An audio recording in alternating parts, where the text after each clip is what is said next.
凌晨3点的江城人民医院肿瘤科住院部，瘦成皮包骨的江一隐蜷缩着，不受控制的一口一口往外吐着血，血腥味迅速弥漫开来。啪！顶灯被打开，临床的陪护冲过来，按下了呼叫器。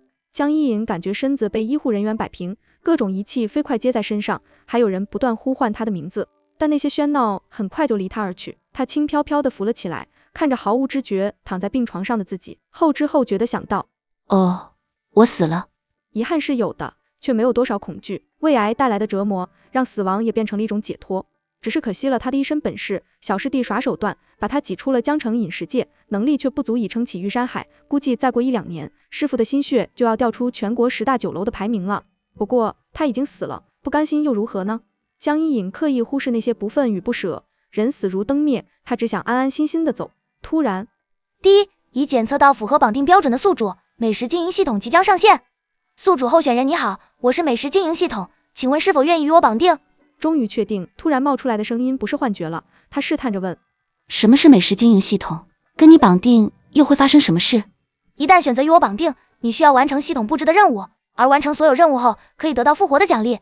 本系统来自科技，旨在为对美食有真正追求，但由于各种原因无法一展抱负的人弥补遗憾。他先注意到科技名称是一段乱码，然后就被最后几个字吸引了。复活。那些压抑的情绪忽然就爆发了。他也是此刻才知道，原来自己的不甘那么强烈，只需要一点火星就能引爆。好，我跟你绑定。第一，已征得宿主同意，现进行灵魂绑定，绑定完毕，搜索任务世界，搜索完毕，即将进行任务世界传送。江一隐眼前出现一个透明的漩涡，轻飘飘的魂体不由自主进去。没多久，身体忽然变重了，脚下也产生了脚踏实地的感觉。睁开眼睛，他正好与一张血盆大口面对面。我操！他吓得一屁股坐在地上，手掌被粗粝的石头硌得生疼，才反应过来，自己又拥有了身体。为了方便宿主完成任务，系统在本世界挑选了一具与宿主相合的身体。请注意，这具身体只是借用，只有完成任务才能维持灵魂与肉身的契合。那张血盆大口打完呵欠，好像完全没看到他似的，溜溜达达的走远了。他注意到那是一只斑斓大虎，比动物世界中最大的虎种，体型还大上1倍。再看周围的环境，那高达5-6米的是蒲公英吧？花盘子直径3-4米的是太阳花吗？第一，现在为宿主传输本世界资料。随着系统这一声，他很快弄清这些巨大的动植物是怎么回事了。这是一个末世世界，他借用的这具身体也叫做江一隐，在动植物大多已经变异，部分人类也觉醒了不同种类异能的情况下，原身这样的普通人境遇自然好不了。他们承担着最肮脏的工作，甚至为了活下去不惜出卖自己，但饶是如此，也随时有可能丢掉性命。原身就是被人强行带出基地，当作捕猎的诱饵丢在林间，然后被一只变异鹿顶穿了腹部而死。他摸了摸光滑的腹部，还好系统修补好了身体的伤，但原身因为惨死，怨气难消，作为借用身体的代价，他要完成原身死前最迫切的愿望，复仇。他没意见，比起无偿的馈赠，他更喜欢明码标价的交换。弄明白了世界背景，他开始查看系统任务。经营一座美食城。美食城的地址就在他身后，在他选择接受任务后，一个大约7平方米的小店铺从虚空中浮现。抬头看向招牌，他念出店铺名字，煎饼铺。很直白。店铺朝外的一面的一半是摆放着调料的柜台，另一半是煎饼炉，看大小能同时煎4个饼，不过现在只有左下角有一个炉子。左右2面墙上是开放式的收纳架，后面有一个大大的冰柜，冰柜旁边的还开了一扇小门。所有的食材都可以从系统商城购买，不过现在他1毛钱都没有。宿主可以赊账10套煎饼材料，3日内需偿清欠款，超时视为任务失败，将与宿主解除绑定。这么点债务就要让他去死吗？他有些无语，却也只有接受。只是要做生意，好歹也给我挑个热闹点的地方啊！这鸟不拉屎的位置，谁来买煎饼？位置由宿主第一次落地决定，系统无法进行修改。好在视线范围内有一条小路，可见也不是完全无人经过。熟悉了一下店铺格局，他忙忙碌碌地拌出面糊，将青甘蓝切丝，洗净沥干备用，牛肉切条腌制，然后便坐在柜台后面，期盼地看着小路。然而一个白天过去了，附近都静悄悄的。其实他并不是很意外，从原身的记忆中已经知道，这个世界根据危险程度将野外分为 E、S 级，E 级最安全， S 级又叫死地，而他所在的是 C 级险地，只有实力强横的异能者小队会偶尔进来捕猎。下午4点多的时候，周围已经暗下来，煎饼铺前的仿古灯笼自动亮起，同时送达的还有系统账单。煎饼铺使用的水电煤气也是需要付钱的，电费、水费和煤气费分别为1个月2枚，1枚1级晶核。晶核是这个世界的硬通货，诞生于各种变异动植物体内，自己什么都没做就背负上了10晶核的债务。江一隐觉得这样下去不行，得想办法开张。咕噜噜，算了，天大地大，吃饭最大，还是先喂饱自己再想对策吧。拿起煎饼铲，他忍不住一阵感慨，自从生病后，他就没机会碰厨具了。熟练的舀了一点猪油撒在圆形铁板上，待油脂融化时，将面糊淋上，极快的推开成型。鸡蛋轻轻在煎盘边缘一颗，手指微微用力，蛋壳便乖乖分开。蛋黄与蛋清落在饼上，被工具一推就均匀铺开。此时饼的一面已经焦黄，他轻巧的一挑，煎饼乖乖换了个面，又取了一点腌制过的牛肉，一点青甘蓝丝，在空余的位置快速翻炒，再将煎饼翻过来时，迅速涂上辣椒酱，铺上小料，铲子轻轻一卷，一张煎饼便完成了。系统出品的食材品质极好，而他已经很久没有好好吃过东西了，此时闻着这股香气，忍不住咕咚吞着口水。他迫不及待地咬了一口，一边被烫得吐舌头，一边控制不住的大嚼特嚼。与此同时，小路另一边，一对异能者突然停下脚步。你们闻到了没有？好香！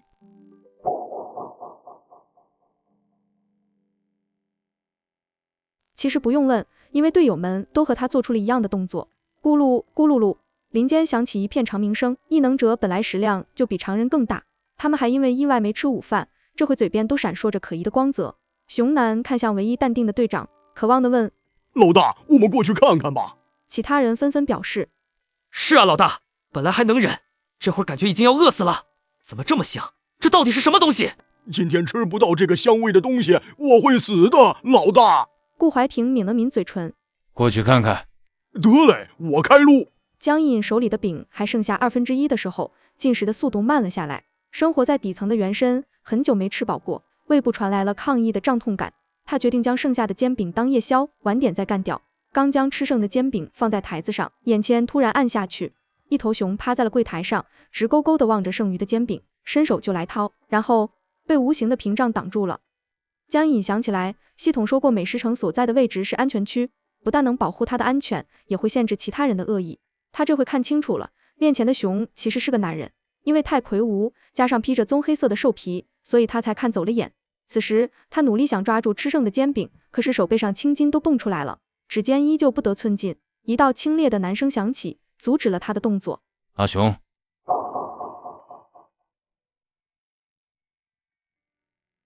很快，一个黑发黑眸的男人带着另外3人走了过来。阿雄立刻乖乖站直了，急忙道：老大，我没乱来，我打算给钱的。一边说一边摊开左手，掌心里一把金盒泛着微光。江一隐眼睛一亮，这不正是他期待已久的客人吗？顾怀庭无奈地看着队友，深知他已经忘了之前好几次因为魁梧的身材和鲁莽的举动造成的麻烦。能在这地方建起临时房屋，还敢在 C 级险地吃香气十足食物之人，一定是强大的异能者，而这种人往往脾气不太好，看来今天又要。欢迎光临玉山海美食城的煎饼铺。甜美的声音打断了他的思绪，顾怀庭这才注意到柜台后娇小年轻的老板。江一隐穿着淡蓝色的围裙，手中已经握住了煎饼铲，炯炯有神的目光看向这群人，期待他们能多点些煎饼。顾怀庭疑惑，美食城在哪里？而且 C 级险地中出现一个煎饼铺，怎么看怎么古怪吧。但队友们已经顾不上这些了，距离近了，剩下的半个煎饼散发的香味更加霸道，他们的口水已经泛滥到盛不下了。阿雄可怜兮兮，老大，我想吃。顾怀庭，你的煎饼怎么卖？他更加热情了。请看这儿的价格单。大家的视线立刻集中在柜台前方，鸡蛋饼2枚1级晶核一个，牛肉鸡蛋饼3枚1级晶核一个，豆浆1枚1级晶核一杯。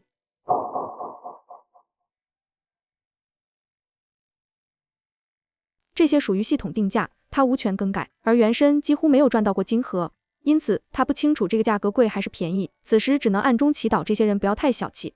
顾怀庭扫了一眼柜台上剩下的半个煎饼，又看了一眼江一隐，他身上没有任何力量波动，细胳膊细腿的样子，怎么看都像是普通人，这就让眼前的一切更加诡异了。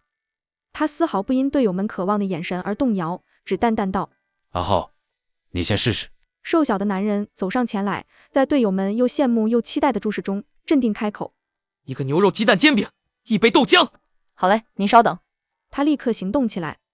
呲啦，小块猪油在煎盘上融化，黏糊淋上，推开饼箱瞬间激发出来，清亮的蛋液落在饼上，翻面后直接与煎盘接触，声音与香味同时刺激着他们，就连顾怀庭也有点把持不住了。末世多年，食物无论品种还是口感上选择都极少，因此看似普通的煎饼已经足以挑战他们引以为傲的自制力。江一隐舀了一勺牛肉丝，再抓了一把青甘蓝丝，就着多余的猪油快速翻炒几下，然后问：要辣椒酱吗？要。顾怀庭说完才反应过来，自己越俎代庖了。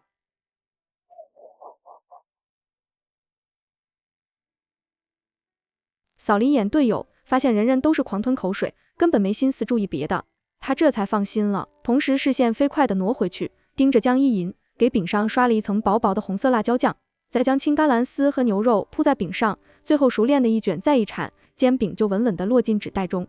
豆浆稍等，盛汇4枚1级晶盒。孙浩拿出4枚淡绿色的晶盒，摆在柜台上，迫不及待地接过煎饼，他则用量杯舀出一杯泡好的黄豆，倒进豆浆机里，再灌上凉白开并打开开关。不过片刻，机器发出轰隆声，把顾怀庭等人吓了一跳。阿雄紧张的四下张望，庞大的身躯已经摆出了防御的姿态。我去，这么大声，一会儿变异兽都会围过来的。他吓了一跳，继而想到系统既然敢拿出豆浆机，一定会保障使用安全，所以他又放松下来，并且笑道：客人请放心，您担心的事情不会发生的。阿雄不服气，却被顾怀庭拦住了。老大，他不遵守野外安全守则。顾怀庭神色莫名。你还注意到这儿有古怪吗？煎饼那么香，却一只异兽都没出现。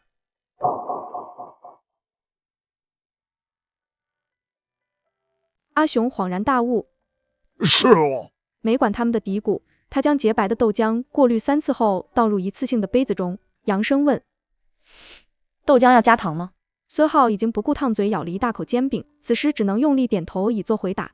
他立刻打开罐子，舀出一点晶莹如雪的白糖，撒进豆浆中，拿起搅拌棒，顺时针搅动5圈，最后盖上盖子，连着吸管一起递过去，同时嘱咐了一句：小心烫。因着师傅一直教导他做菜的时候要专心，所以他压根没发现。这群客人眼中的震惊都快溢出来了。将客人点的餐品做完，他才有功夫想别的。之前见他们5个大男人才抠抠搜搜点一个煎饼一杯豆浆，他已经将他们划归为穷的行列。不过看他们优先照顾队伍里最瘦弱的人，他暗中点了点头。虽然穷，但人品不错，等他还了债后，倒是可以看情况与他们结交一番。他却不知道孙浩的异能让他百毒不侵，所以团队入口之物的安全向来由他负责。煎饼铺在顾怀庭等人看来诡异莫测，自然要用最慎重的态度对待。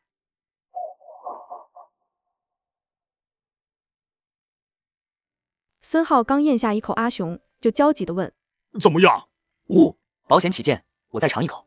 孙浩又是一口2个巴掌大的煎饼，已经没了大半。他用力咀嚼着，只觉煎饼外焦里脆，配上清甜的蔬菜丝、嫩嫩的鸡蛋，以及腌制的恰到好处的牛肉和咸辣的酱料，让他的舌头都快一起吞掉了。队友们一开始还耐心等着，结果发现孙浩一口接一口，根本停不下来，终于反应过来。好家伙，什么是毒？分明是在享受啊！江一颖正在擦煎饼铲，突然被咣当几声吓了一跳，扭头看去，穷苦役，能小队的人你压我，我挤你弟扑到柜台前，好像都发了疯。他有些担心地问：系统他们真的冲不进来吧？然而系统还没回答，将柜台压得嘎吱作响的几个人突然就倒飞了出去。江一颖震惊了，这就是异能吗？好厉害的样子。顾怀庭闲适地从倒了一地的队友中走上前来，说出的话在他听来犹如天籁。15个牛肉鸡蛋煎饼，5杯豆浆。大生意。他兴奋的甚至敬了个礼。好嘞，您稍等。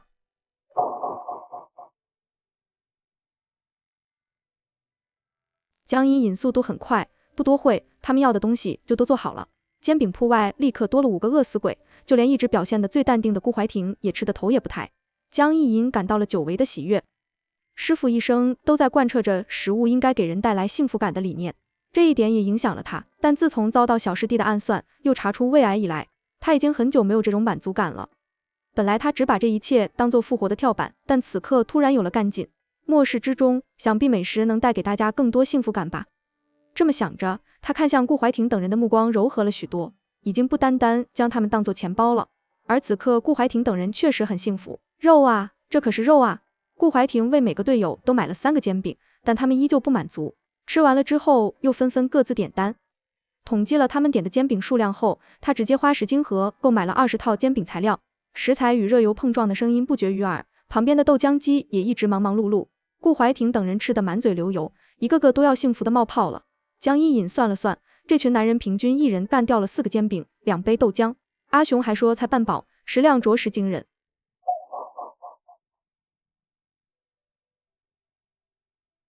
但顾怀婷不让他们再吃了。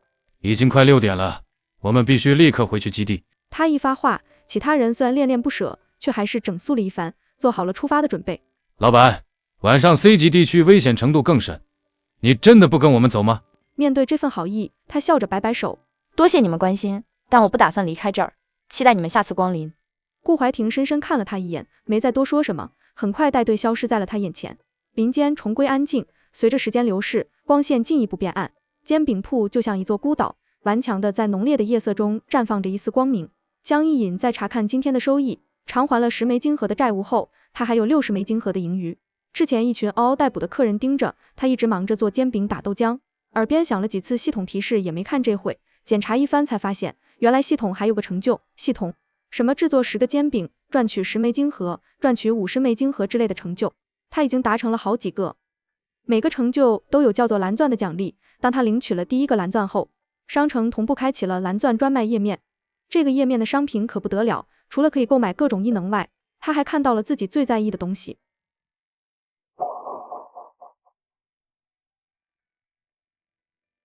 商品复活药剂，售价999999蓝钻，而他现在才拥有5蓝钻而已。但比起系统之前的说法，明码标价的商品反而更激起了他的斗志。给自己打完鸡血后，他不得不考虑一个现实问题：今晚睡哪儿？很快他就在系统商城找到了答案。商城杂货业有美食城管理员宿舍、美食城员工宿舍等等设施，根据豪华程度不同，售价从5金盒到50金盒不等。现在还不是享受的时候，他只购买了一个5金盒的简陋员工小屋。一眨眼的功夫，煎饼铺后面出现了一个单间，与冰柜旁的门相连。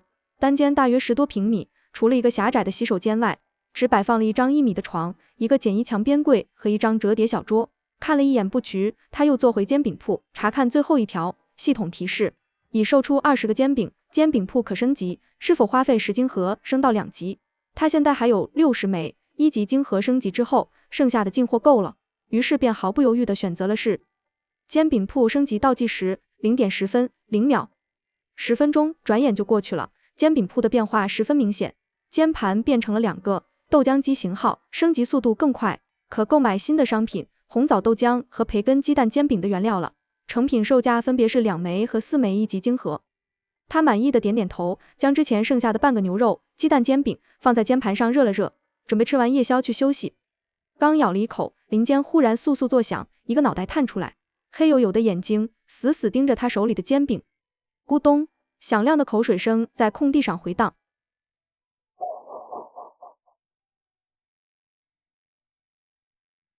江一隐缓缓将牛肉、鸡蛋、煎饼抬起，感觉2道如有实质的视线随之而动，看着大半身体还藏在树后的小孩嘴角那蜿蜒的口水，他觉得有些好笑。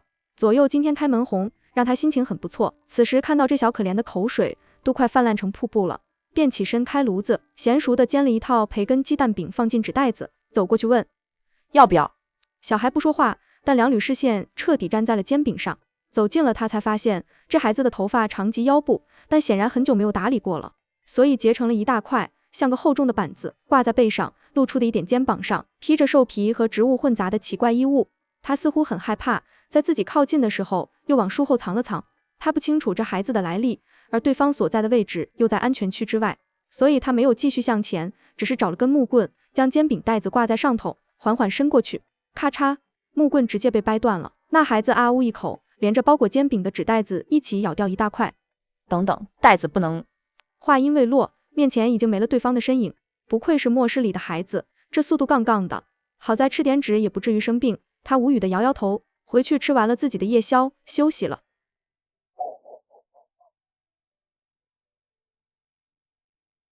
来到这个世界的第1夜，江一隐以为自己会失眠，结果他睡得极好，没有疼痛，折磨的灵魂对好好睡一觉极为渴望。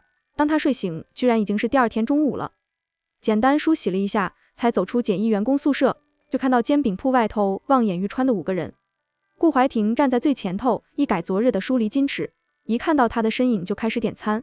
50个牛肉鸡蛋煎饼，50杯豆浆。阿雄大叫，老大，有新品种。他垂眸看了一眼，没有丝毫犹豫。再来30个培根鸡蛋煎饼，30杯红枣豆浆。阿雄又说，老大，鸡蛋煎饼味道肯定不同，咱们也来点吧。那就再加上20个鸡蛋煎饼。一口气点完单，他和队友都莫含期待。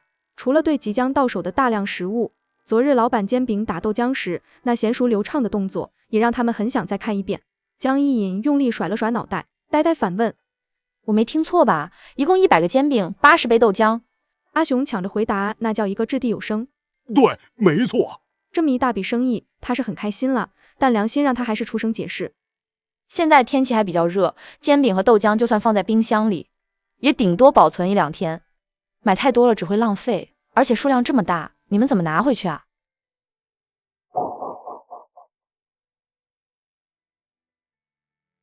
谁料话音刚落，几人便散开，让他看身后。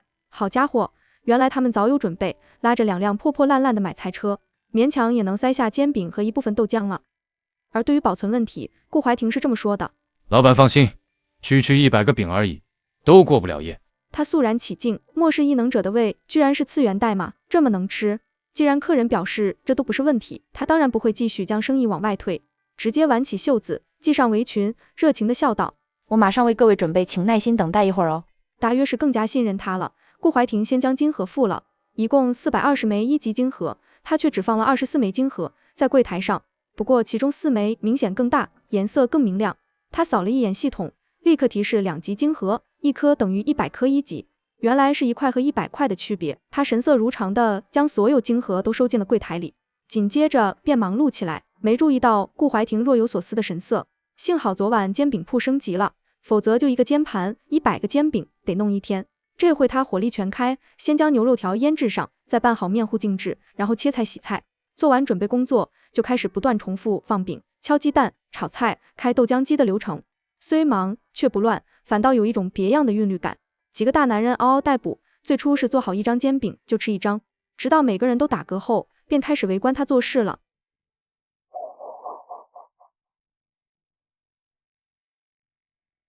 他一个普通人被5个异能者炯炯有神的盯着，场面就像是无助的小羊被一群猛兽围着般。然而江一隐毫无波动，只是疯狂煎饼。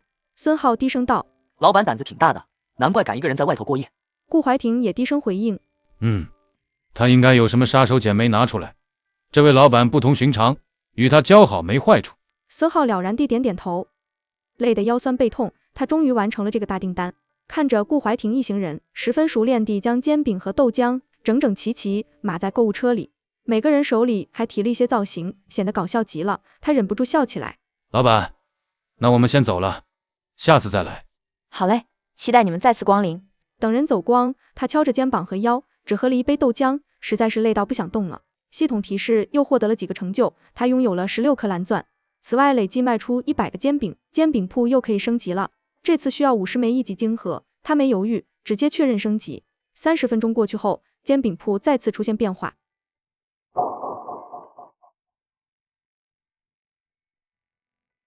煎盘变成3个，多了一台豆浆机，红枣豆浆升级为红枣花生豆浆，价格变成3金盒1杯。此外，左侧墙壁处还多了一个案板，可以售卖酱牛肉，价格5金盒1份。他简单的查看了一番，从系统商城中拖出10套酱牛肉原料，先将卤水煮上了，然后便拖着疲惫的脚步往后走，打算去床上躺着歇会。谁料才摸到门把手呢，突然听到金叉的说话声，这里居然有个煎饼铺。扭头一看，林间不知什么时候又钻出来3个男人，前面2个几乎一样的尖嘴猴腮，只是左边那个鼻翼处有颗显眼的黑痣，右边的则在下巴上长了颗痦子。跟在后面的那个男人脸颊有伤疤，看上去特别凶悍。他本能的不太喜欢这几个人，但本着顾客就是上帝的准则，还是挂上了营业微笑，扬声道：欢迎光临玉山海美食城煎饼铺，请问想要吃点什么？点单可以看这里的哟。黑痣比眼睛发亮，女人，痦子下巴，甜嘴唇，收了掉。黑痣比眼睛发亮，别要求太高，有就不错了。江一隐眼眸微沉，听出来这2人话中的恶意，但想到这里是系统安全区，就又镇定下来。伤疤脸将他先是有些慌，却又马上冷静下来的样子，尽收眼底，立刻闪过一抹深思之色，开口道：后大、后二，不要胡说八道。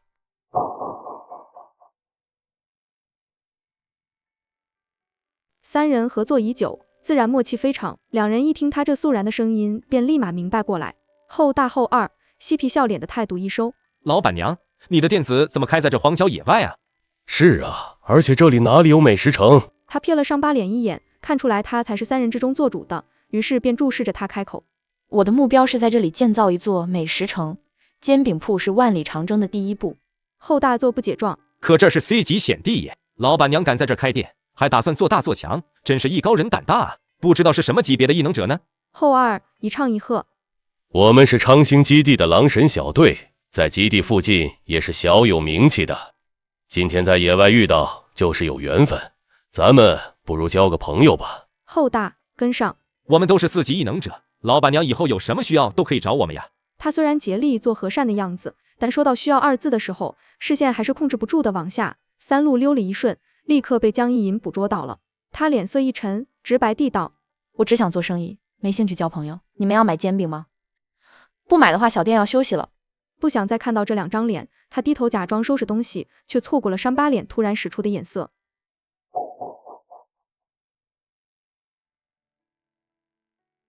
后大木的兴奋起来，一个箭步冲到柜台前，便想直接跳进来。异能者各方面的素质都有所增加，这1米多点的柜台都不必用全力就能跳过，这是后大几秒钟前的想法。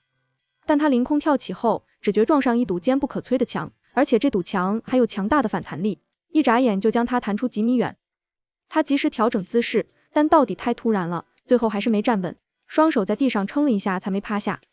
三人的脸色都变了，后二更是直接喊出来：老大，他不是个普通人吗？伤疤脸阴沉沉的看过来，身上毫无异能波动，附近也没有其他异能者埋伏，你这是什么诡异的能力？既然他们并没有做生意的诚心，江一银也毫无应付的耐性，直接唤出系统，将这3人拉进黑名单。系统立刻执行，无声无息间将3人的容貌、虹膜、指纹、声纹全部录下，然后设置为黑名单成员，这样就算他们以后易容出现，系统也会立刻识别出来。3人还在思索该如何逼出他的秘密，眼前就突然一花，煎饼铺和看起来很好欺负的老板娘都不见了踪影，反倒有一阵厉风袭来。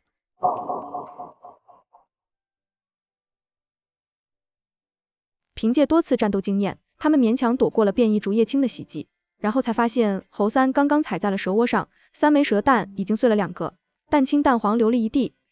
变异竹叶青痛失孩儿，自然不肯放过他们。3人来不及思考为什么会变成这样，就被迫迎接这场艰难的战斗。与此同时，江一隐正在问系统：他们去哪了？安全区周围50米范围内随机传送。他点点头，再一次看清了系统的强大，只要自己待在安全区内，就不必担心任何事情。今日没有客人上门，他直接去后面休息了。中途醒来，将牛肉放进卤水里，又倒头就睡。结果这下睡过头，晚上10点多醒来后，反而睡不着了，肚子还在叫唤着抗议。于是爬起来给自己弄吃的，切了一盘卤牛肉，放上调料拌一拌。他夹了一片放进嘴里，鲜嫩入味的卤牛肉让他愉快地眯起了眼睛，忍不住感叹：这么好的卤牛肉应该配酒才是，可惜了。系统商城暂时只有料酒，他只好给自己打了一杯红枣花生豆浆，也算有吃有喝了。大约是末世科技文明遭受了极大破坏的原因，反倒让夜空看上去极为干净漂亮，是霓虹装点的城市里绝对看不到的漫天繁星。他眯着眼睛试图辨认星座，却因为毫无经验失败了。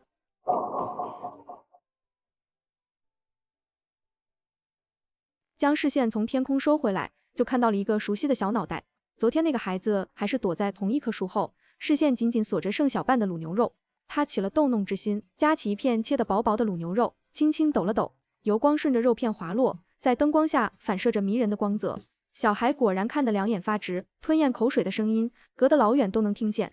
他继续诱惑：想吃吗？那过来啊。对方狂咽口水，却对他的话无动于衷，也不知是听不懂还是不敢。于是他坏心眼的用慢动作将这片卤牛肉整个塞进嘴里，夸张的咀嚼是好一会，发出了满足的喟叹。又嫩又香，微微的辣味刺激着味蕾，又丰富了口感。卤重极品，我的手艺还是这么好。咕咚咕噜，好家伙，这吞咽和傅明生都交织成曲了。再看那口水已经拉丝到胸前了，他又是好笑又是同情，终于收起了顽劣之心，重新切了一份卤牛肉，又打了杯红枣花生豆浆。豆浆机响起的时候，小孩吓得缩回树后面，他连忙招呼，别走呀，我可吃不完这么多东西。树后静悄悄的，他也不敢踏出安全区检查，只好无奈的叹气。可等豆浆机停止工作后，那个小脑袋就又探出来了，不必担心浪费食物，他顿时眉开眼笑。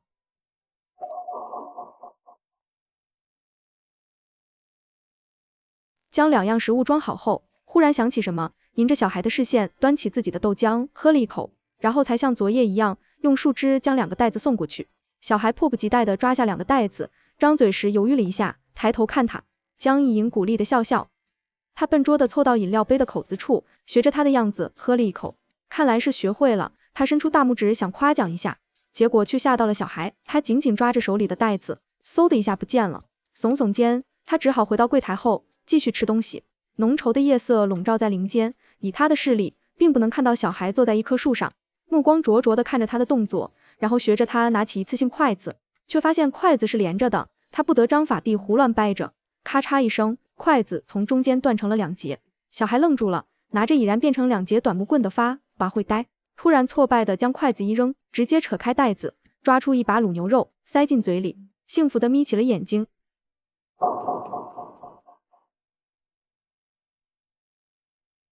新的一天到来，江一隐睡饱了，起床后看到守在外面的一行人，居然有种果然如此的感觉。已经与他熟悉多了的阿雄大喊，老板，你终于起来了，我快饿死了。仿佛为了印证他的肚子，如雷鸣般吼起来。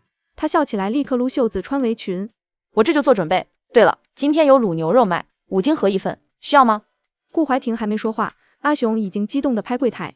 要。说完反应过来，扭头可怜巴巴地问，老大，可以吧？可以，来50份。他抿唇轻笑，看得出来顾怀婷十分无奈。他们今天点的东西更多，但他依旧忙而不乱。先买了50斤牛肉，处理过后放进卤水里开始煮，然后和面、护热煎盘，同时将所有的豆浆机都打开。很快热乎乎的煎饼出炉了，望眼欲穿的5人火速开吃。但没多久，一股霸道的香味强势占据了所有人的嗅觉。天哪，这是什么味道？好香，我要醉了。其他人稍微矜持点，但也都眼神发绿，像饿狼一样四处张望起来。很快大家就锁定了卤水锅，阿雄狂咽口水，抱怨道，老板，卤牛肉什么时候能吃啊？他笑着摇头，那还早呢，在4个小时左右吧。其实4个小时对于一出任务可能就要好几天的异能者们来说并不算什么，但此时此刻空气里的香味就像无数小钩子，勾得他们浑身发痒，每一分钟都像是煎熬。昨天还觉得煎饼是人生最好吃的东西，今天看着手里的饼就觉得不香了呢。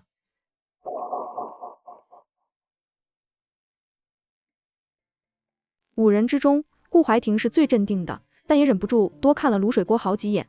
过了一会，空气中的卤香味更重了，他果断道，先去附近逛逛，那个任务咱们还毫无头绪呢。又对他道，老板，我们4小时后回来。他明白了，做任务是借口，主要是为了躲避煎熬，于是笑着点头应好。顾怀婷像赶鸭子一样把人都赶走了，走出一段距离后，他忽然道，气味没有了。众人纷纷回神，孙浩震惊，这怎么可能？阿雄拼命嗅着他的能力，在嗅觉强化方面格外出色，因此片刻后他给出结论，完全闻不到了。顾怀婷轻笑一声，真是神奇的煎饼铺。他回头看了一眼，其实透过植物缝隙还能隐隐看到煎饼铺的影子，但就好像有个无形的屏障隔开了双方。他恍然有种感觉，那个小小的店铺似乎处在另一个世界中。不过下一秒，江一隐忙忙碌碌的影子落入眼中，又让一切真实起来。他镇定地开口，走吧，去找找线索。几人立刻往林子里走。阿雄嘟囔，长兴的那帮家伙肯定也接了任务，可不能输给他们。孙浩皱着眉头，也是邪门了，这都半个月了吧，任务一点进展都没有。顾怀婷神色平静，只要任务没撤销，就说明还有机会，我们尽力就好。阿雄又好奇，那边说走丢的是一个孩子，把我们当傻子哄呢，我看一定有诈。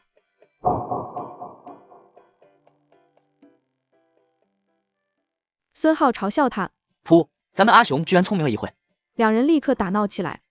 顾怀婷喝止了他们，视线警惕地扫过安静的林间，好了，这里毕竟是 C 级险地，不要拖大。江一隐将已经变色的牛肉捞出卤锅，等凉了以后再重新卤第二遍。豆浆已经全部打完了，升级过后的豆浆机单次出豆浆的量变大了许多，省了他许多事。不过煎饼还差几十个，他舀起一勺面粉糊，正要淋到煎盘上，小路上突然出现了几个人影。定睛一看，他有些惊喜，那是4个女人。由于不敢离开安全区，这还是他第一次看到同性呢。他们也注意到了林间突兀出现的小房子，齐齐露出诧异和警惕之色。4人好像低声议论了几句，这才慢慢走过来。江一隐主动出声：你们好，欢迎光临玉山海美食城煎饼铺，这里有目前可提供的商品种类及价格，各位需要吃东西休息一下吗？一边招呼他们，他一边打量几人。4人年纪不一，最大的看上去已经快50岁了，最小的脸颊还带着婴儿肥，另外2人也才20多的样子。他们皆是身材高挑健美，行动间肌肉若隐若现，完美诠释什么是刚与柔的结合。对比自己借用的这副弱不禁风小身板，他真是羡慕极了。3个年轻女孩自然也馋，但更多的是警觉。唯有年纪较大的那位，看到柜台上堆着的成品，眼眶居然直接红了。郑姐，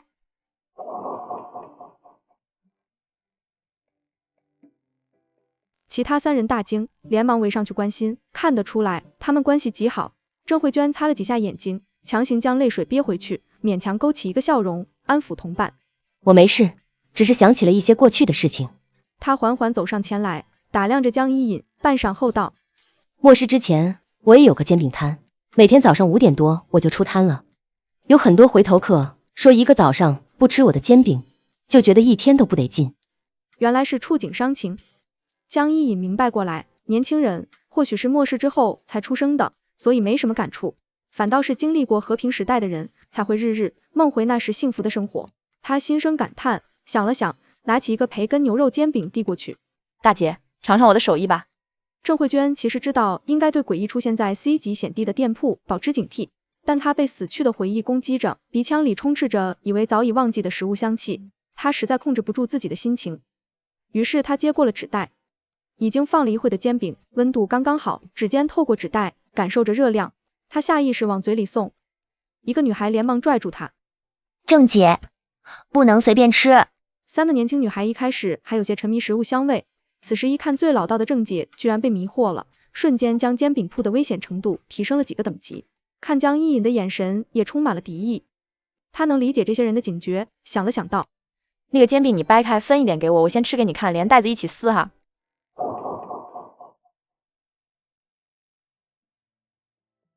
聪明人都明白这是什么意思，不等郑慧娟动手，一个年轻女孩立刻撕下一大半煎饼递回来，她毫不犹豫地咬了一口。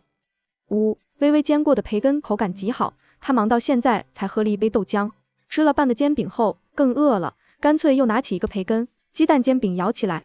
3个年轻女孩虽然还是很警惕，但看着她狼吞虎咽的样子，也都忍不住吞口水。倒是郑慧娟仔仔细细看了她几眼，终于咬了一口手里的食物。这次没人拦着她了，大家都眼巴巴的看着。郑慧娟嚼了2口，眼睛一亮，好吃。半的煎饼几口就吃完了，她立刻道：老板，再来点。江一隐绑定后，敲了敲柜台，将他们的视线吸引到价格牌上。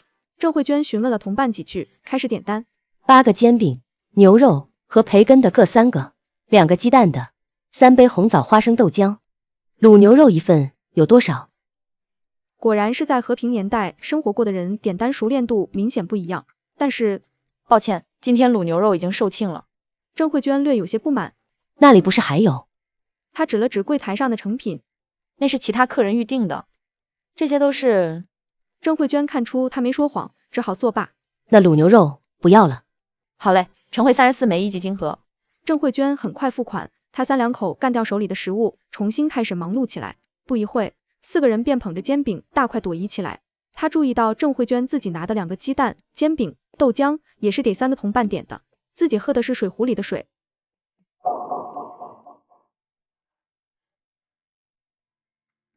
最小的女孩捧着红枣花生豆浆，小心翼翼啜了一口，眼睛愉快地眯成月牙，激动地道：是甜的。她好像发现了新大陆一样，表情虔诚的又喝了一口，就把豆浆和一个没动过的煎饼放在一起。郑慧娟问：怎么不吃了？他们是异能者，食量比普通女性大许多，2个煎饼，1杯豆浆，其实也才6、7分饱而已。他准备看情况再点一些。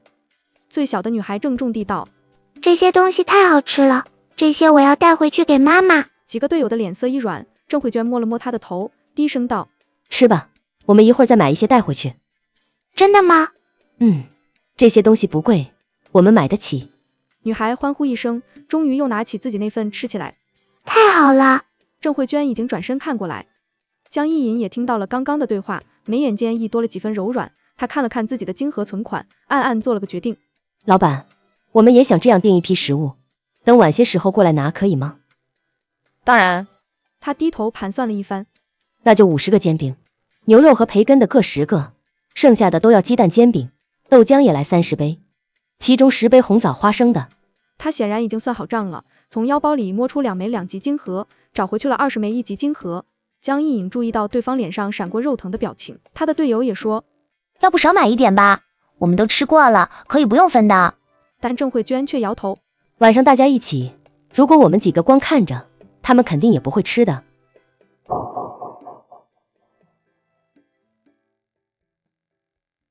听他这么说，其他人才不说话了。郑慧娟嘱咐道，老板，蔬菜多放点，鸡蛋挑大的哦。他连连点头，好的，没问题。郑慧娟又安排小娜留下，我们先去猎杀变异兽。小娜就是那个最年轻的女孩，她说了好几遍，你们要注意安全哦。依依不舍地送走了队友。江一隐知道，其实这是留下来就是监视自己的。不过双方是第一次做这么大的生意，有不信任也很正常，所以他没觉得有什么问题，只是动作娴熟的忙碌着。何娜一开始还警惕地瞪着他，生怕他弄虚作假或者动什么手脚，可渐渐的就被他有条不紊的动作吸引了，只觉他的动作有种莫名的韵律，看得人赏心悦目。很快，所有的煎饼都准备好了，牛肉也附卤完毕。他甩着酸痛的胳膊，探头看天空。天光已暗，客人们却还没回来。何娜来回踱着步，已经探头往林间看了不知多少次了，显然也很着急。受到他的情绪感染，江一隐也有些担心起来。他此时才有了进入险地可能出事的觉悟。何娜突然跳起来，奔向林间，眼看就要冲出安全区了。你去干。话音未落，林间冲出来一群人，正是顾怀庭小队和郑慧娟几人。郑慧娟一把拽住何娜的胳膊，只来得及喊了一句，小娜，跑。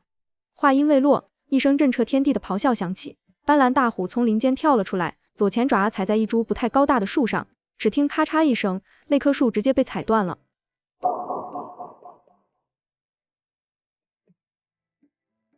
江一隐耳朵嗡嗡作响，想起刚穿来时见过的老虎，也不知是不是同一只。顾怀庭冲到空地上就放慢了速度，郑慧娟却还领着队友狂奔，只提醒了一句，顾队，变异虎没那么容易放弃，快跑。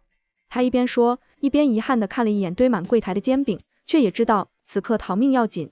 顾怀庭忽然面色一松，等等，你看。郑慧娟虽然觉得这时候分心是找死，但顾怀庭小队的名声在外，天然便多了几分信任度，他便忍不住也回头看去。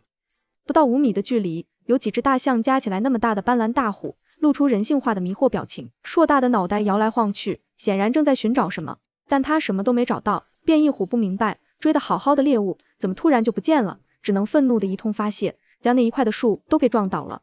谁知一片无害的树木中藏了一根变异藤，一兽一藤顿时打起来，一群异能者眼睁睁看着变异虎与变异藤撕扯着，最后将变异藤扯断为10几节，然后跳进林间不见了。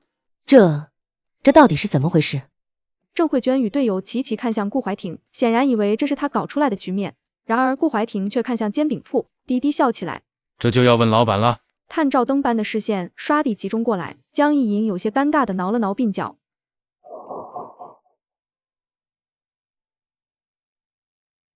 一群人拎走了他们的食物，走的时候神色都有些恍惚。也不能怪他啊，系统是他最大的秘密，绝不可能透露给第二个人知晓，所以他只好忽悠他们，自己的异能是安全区，才将那只变异虎给蒙骗了。好在这个世界的异能五花八门，安全区听上去荒谬，但他们最终还是接受了这个说法，只是难免有些勉强。但那又如何呢？系统和他是一体的，也不算骗人吧。摊手 JPG， 按照前2日的时间，那小孩应该快来了，他准备了食物，可是等到半夜，林间依旧毫无动静，江一隐不免担心，心中祈祷他别出事。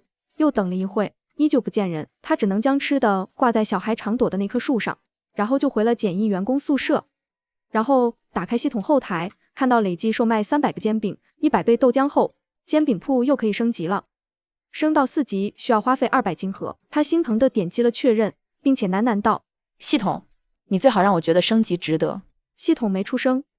升级需要90分钟，他一边等一边不时探头看向林间，然而一直等到煎饼铺升到4级，依旧不见小孩的踪迹。系统终于提示，升级完毕时，店铺又变了个模样。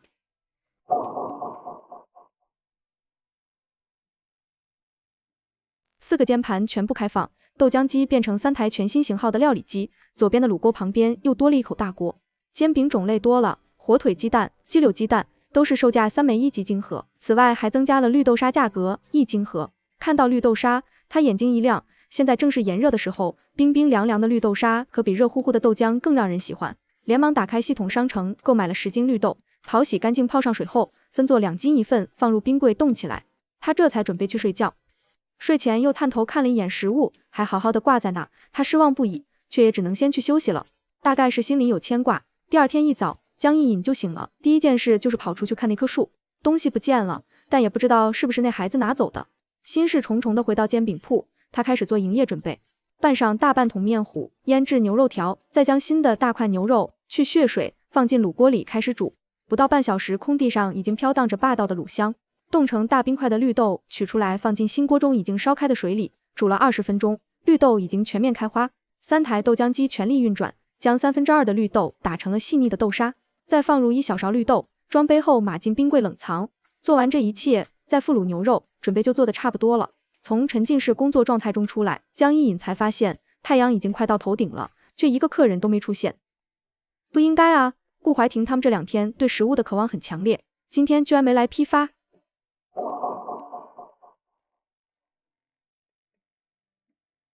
他今天可是准备充足，如果卖不出去可就亏大了。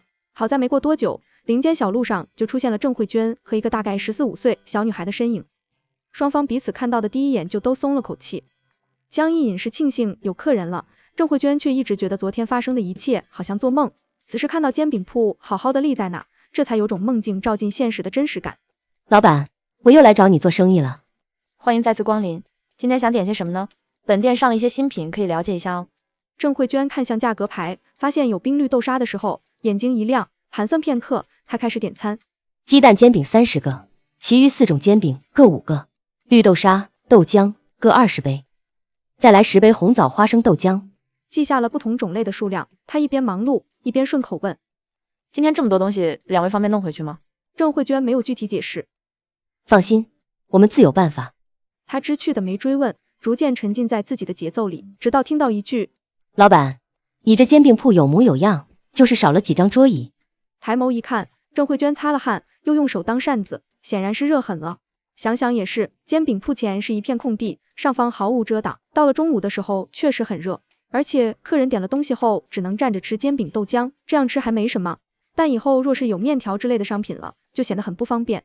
他想起来系统商城里其实有桌椅，买不过之前金额不多，便一直没有购买这些东西。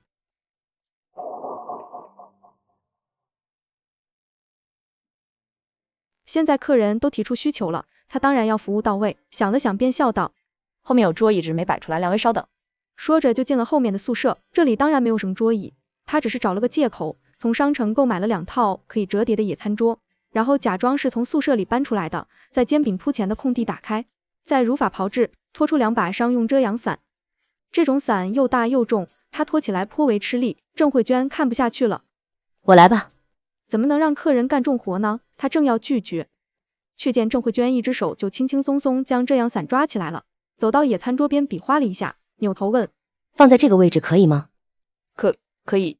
就看到郑慧娟将伞撑开，然后用力往地下一蹲，伞柄牢牢杵进地里，稳稳当当立在野餐桌上方。郑慧娟做完这一切，连大气也没喘一口。应该还有1把吧。很快，第2把伞也立好了，郑慧娟和同伴坐在阴影中，表示舒服多了。江一隐连忙端了2杯冰镇好的绿豆沙过去，多谢你帮忙，这2杯请你们喝。他们没推辞，这份洒脱让他的感官更好了，由衷地道：你的力气好大啊，真让人羡慕。